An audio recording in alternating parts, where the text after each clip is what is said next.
बच्चों, इस वीडियो के माध्यम से हम सुदामा चरित्र पद का स्पष्टीकरण करने से पहले एक छोटी सी कहानी मैं आप लोगों को बताऊंगी। सुदामा और श्री कृष्ण गुरु संदीपन ऋषि के आश्रम में साथ में विद्या अध्ययन करते थे। एक दिन क्या हुआ कि गुरु माता ने उनको थोड़े से चने दिए भूज करके और कहा कि जंगल से लकड़ियां काट करके ले आओ खाना बनाने के लिए, क्योंकि पहले की गुरुकुल शिक्षा पद्धति थी। विद्यार्थी गुरु के घर में जाकर के विद्या अध्ययन करता था। जब तक पूरी शिक्षा पूरी नहीं हो जाती थी तब तक वो माँ बाप के पास नहीं आता था, आश्रम में ही रहते थे।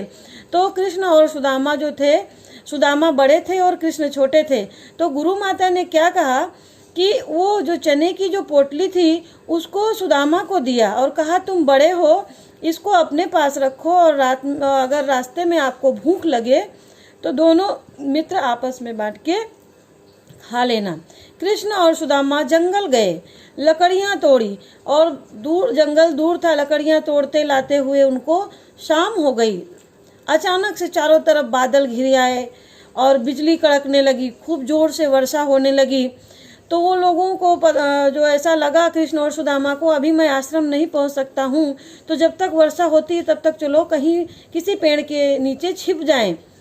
तो उन लोगों ने क्या किया कि एक पेड़ था और उसी पे जाकर के चढ़ के बैठ गए। घनी छाया वाला वृक्ष था। तो सुदामा जो थे अलग डाली पर बैठे हुए थे और कृष्ण अलग डाली पे बैठे हुए थे। अंधेरा हो गया तो सुदामा को भूख लगी। तो उन्होंने क्या किया कि उस चने की याद आई कि गुरु माता ने चने दिए थे। तो उन्होंने क्या किया, उस चने की पोटली को खोला और धीरे धीरे कृष्ण की चोरी से उस चने को खाने लगे। अब जब चना चबाने लगे सुदामा, तो वो चने की आवाज कट कट की आ रही थी।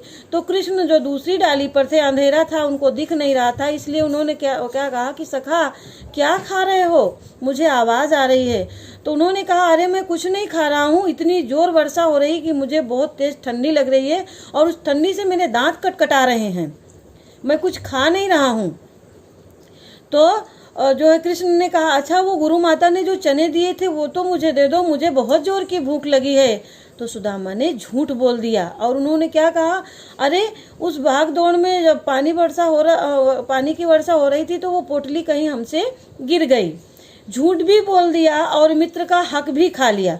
कृष्ण तो नारायण का अवतार थे, उनको पता था, इसलिए उन्होंने कुछ नहीं कहा। लेकिन जो नियम है कि अगर गुरु से छल कपट करोगे, मित्र से चोरी करोगे तो आप जीवन में कभी सुखी नहीं रह सकते हो।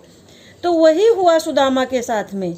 उन्होंने अपने बाल सखा के साथ में झूठ बोला, धोखा किया और इसलिए एक तो वो गरीब ब्राह्मण थे ही और दूसरे इतना ज़्यादा गरीब हो गए कि उनको जो है ना भिक्षा मांग करके भी अपने बाल बच्चों का पेट भरने को नहीं हो रहा था, बहुत परेशान थे। तो एक दिन उनकी पत्नी ने उनसे कहा कि आप कहते थे ना कि आपके बचपन के जो मित्र कृष्ण हैं वो सखा हैं आपके, और वो भी द्वारिकाधीश है, यानी द्वारिका के राजा हैं। तो आप क्यों नहीं चले जाते हो उनके पास मदद मांगने के लिए, क्योंकि सुदामा बताया करते थे अपने मित्र के बारे में। तो उनकी पत्नी जो सुशीला थी, उन्होंने सुदामा को जो है ना द्वारिका भेजने का जो है प्रयास किया कि मित्र के पास से कुछ मांग के लाएं ताकि अपनी गरीबी दूर हो जाए। लेकिन सुदामा जो थे वो स्वाभिमानी थे, वो अपने मित्र से मांगना नहीं चाहते थे, इसलिए वो जाने को तैयार नहीं थे। लेकिन बार बार सुशीला के कहने पर सुदामा जो है द्वारिकापुरी जाने को तैयार हो गए। तो अभी मित्र के पास जाएंगे तो कुछ भेंट भी देनी चाहिए ना, इसलिए सुदामा बोले कि अभी मित्र के पास जाएंगे तो उनको भेंट स्वरूप क्या देंगे, हम तो भिक्षा मांग के खाते हैं, दिन भर मांगते हैं तो भी कहीं शाम को बाल बच्चों का पेट नहीं भर पाते हैं, तो मित्र को हम क्या उपहार देंगे। तो उनकी पत्नी सुशीला जो है पड़ोस के घर से जो है 3 मुट्ठी चावल मांग करके लाई और बोली कि यही भेंट स्वरूप अपने मित्र को दे देना। तो सुदामा जो है वो 3 मुट्ठी चावल ले करके द्वारिकापुरी को जो है मथुरा से प्रस्थान कर दिए। अब जब महीने भर की यात्रा करके पैदल यात्रा किया, कहाँ उत्तर प्रदेश में मथुरा वृंदावन और कहाँ गुजरात में द्वारिकापुरी, यानी 3 राज्यों का सफर कर करके 1 महीने में नंगे पांव जब सुदामा अपने मित्र कृष्ण के राजमहल, उनके जो है धाम द्वारिकापुरी में पहुँचे तो द्वारिका में खड़े होकर के उनके राजमहल के सामने देख रहे हैं कि उनका राजमहल इतना जो है चकाचौंध का, इतना आलीशान बना हुआ है। वो दृश्य देख करके उनको बहुत ताजुब होता है।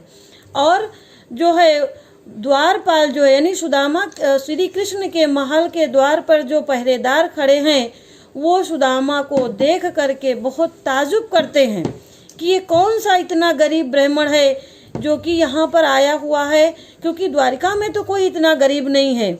और सुदामा ने अपना संदेश दिया कृष्ण को द्वारपालों के माध्यम से कि आप बोलो कि उनका मित्र जो है बाल सखा सुदामा मिलने के लिए आया है। तो द्वारपालों को बहुत ताजुब होता है कि मेरे द्वारकाधीश का इतना गरीब मित्र वो यहाँ पर कैसे आया, उनको विश्वास ही नहीं हुआ। लेकिन सुदामा की कही हुई बात को जो है वो द्वारिकाधीश तक पहुंचाने के लिए वो राजमहल के अंदर जाता है और कृष्ण भगवान के सामने सुदामा की परिस्थिति और उनका परिचय रख रहा है। वही चीज जो है इस पंक्तियों में दी गई है। ओके बच्चों।